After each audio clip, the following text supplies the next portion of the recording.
Hello friends, welcome to இன்றைய special. இன்றைய பொழுது இனிய பொழுதாக நம்மளோட இணைந்திருப்பது உங்கள் தொழில் தேன்மொழி. நான் இன்னைக்கு ஒரு சிம்பிளான சைட் ரெசிபி தான் போட்டிருக்கேன். இது நீங்க ரெடி பண்ணிட்டாலே போதும்.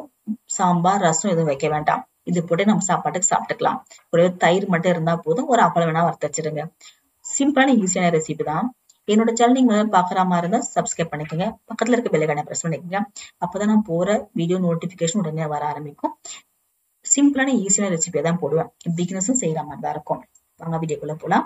நான் இன்னைக்கு பலாக்கொட்டை, உருளைக்கிழங்கு, கத்திரிக்காய், முருங்கைக்காய் போட்டு தொக்கு தான் ரெடி பண்ணிருக்கேன். இதுக்கு முதல்ல தேவையான காய்கறிகள் எடுத்து வச்சிருக்கேன்.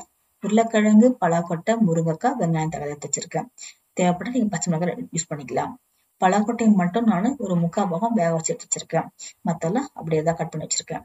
இந்த பேன் வச்சிருக்கேன். பேன்ல எண்ணெய் ஊத்திருக்கேன். எண்ணெய் காஞ்சதுன்னா கடுகு, சீரகம் போட்டிருக்கேன். நல்லா பொரிஞ்சு வரட்டும். இப்ப இது கூட காஞ்ச மிளகாய் போட்டிருக்கேன். வாசனைக்கு போட்டீங்கன்னா நல்லா இருக்கும் டேஸ்ட் உங்களுக்கு. நல்லா பொரிஞ்சிருந்தோடனே வெங்காயம் மீடியம் சைஸ் ஒன்று கட் பண்ணி வச்சிருக்கேன் தெரியுங்களா, அதையும் போட்டுக்கிறேன். கருவேப்பிலையும் கூட போட்டு நல்லா வதக்கி விடுங்க. வெங்காயம் நல்லா கொஞ்சம் வதங்கி வரட்டும்.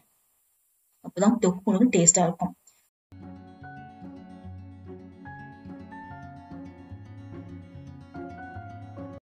வெங்காயம் நல்லா வதங்கி வந்தோடனே இது கூடவே 4 பல்லு பூண்டு நான் தட்டி போட்டிருக்கேன். ஏன்னா நம்ம பலாக்கொட்டை, உருளைக்கிழங்கு யூஸ் பண்ண தெரியுங்களா, அதுல கொஞ்சம் கேஸ் உருவாக்கும் நம்மளுக்கு. அதனால பூண்டு போட்டீங்கன்னா உடம்புக்கு ரொம்ப நல்லதா இருக்கும். போட்டு நல்லா கிளறி விட்டுருக்கேன். வெங்காயம், பூண்டு நல்லா வதங்கி வந்துச்சு. இப்ப இது கூட தக்காளியும் கட் பண்ணதை போட்டுக்கலாம். போட்டு நல்லா கிளறி விட்டு மூடி வச்சிருங்க. தேவைப்பட்ட சால்ட்டோட நீங்க போட்டுக்கலாம். ஏன்னா உங்களுக்கு தக்காளி நல்லா வெந்து வரணும்.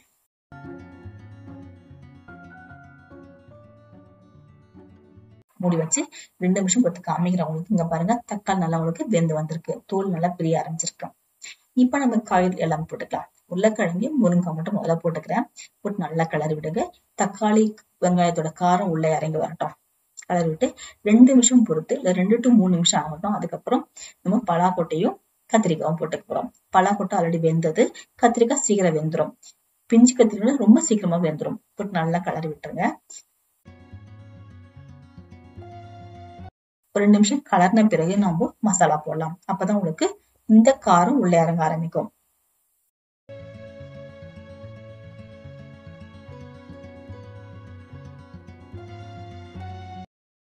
ரெண்டு நிமிஷம் மூடி வச்சு அப்புறம் திறந்து மசாலா எல்லாம் போட போறேன். மஞ்சள்தூள், மிளகாய்த்தூள் மட்டும் தான் நான் போட்டிருக்காங்க. இந்த மிளகாய்த்தூள் எல்லாம் சேர்ந்துதான் இருக்கும். தனியாத்தூள், சீரகத்தூள் அதெல்லாம் அப்படியே போட்டுக்கிறேன். நீங்க தனித்தனியா வச்சு தனித்தனியா போட்டுக்கலாம். போட்டு நல்லா கிளறி விட்டுருக்கேன். தண்ணி எதுவும் ஊத்த போறதுல உப்பு போட்டிருக்கேன். போட்டு நல்லா கிளறி விட்டு மூடி வச்சிருங்க. ஒரு 3 நிமிஷம் உங்களுக்கு காரம் நல்லா இறங்கி வரும் உள்ள. நல்லா கிளறி விட்டு அடுப்பு சீமையா தான் இருக்கணும்.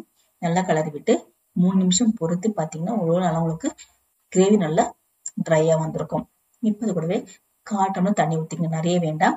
1/4 டம்ளர் தண்ணி ஊத்தி நல்லா கிளறி விட்டு ஒரு 3 நிமிஷம் திரும்பி நல்லா உங்களுக்கு வேக விடுங்க. வெந்துடும் இப்ப உங்களுக்கு. இப்ப நீங்க செமி கிரேவியா வேணா தண்ணி நிறைய ஊத்திக்கலாம். இல்ல இதே மாதிரி இருந்தா போதும்னு சொன்னா இறக்கி வச்சிடலாங்க. மேல கொத்தமல்லி தூவி இறக்கிட்டுனா சூப்பரான கத்திரிக்காய், முருங்காய், உருளைக்கிழங்கு, பலாக்கொட்டை தொக்கு ரெடி ஆயிடுச்சு. இது சாப்பாட்டுக்கு போட்டு சாப்பிட்டு போடுவோம். அந்த டேஸ்டா இருக்கும். சாம்பார், ரசம் எதுவுமே தேவையில்ல. நான் இது கூடவே முட்டை வச்சிருக்கேன், தயிர் வச்சிருக்கேன். அவ்வளவுதான். கண்டிப்பா ட்ரை பண்ணி பாருங்க. இந்த வீடியோ உங்களுக்கு பிடிச்சிருக்கும். லைக் பண்ணுங்க, ஷேர் பண்ணுங்க, சப்ஸ்கிரைப் பண்ணுங்க. மறக்காம பக்கத்துல இருக்க பெல் பிரஸ் பண்ணுங்க. உங்க ஃபேமிலிக்கும் ஃப்ரெண்டுக்கும் ஷேர் பண்ணுங்க. தேங்க்யூ.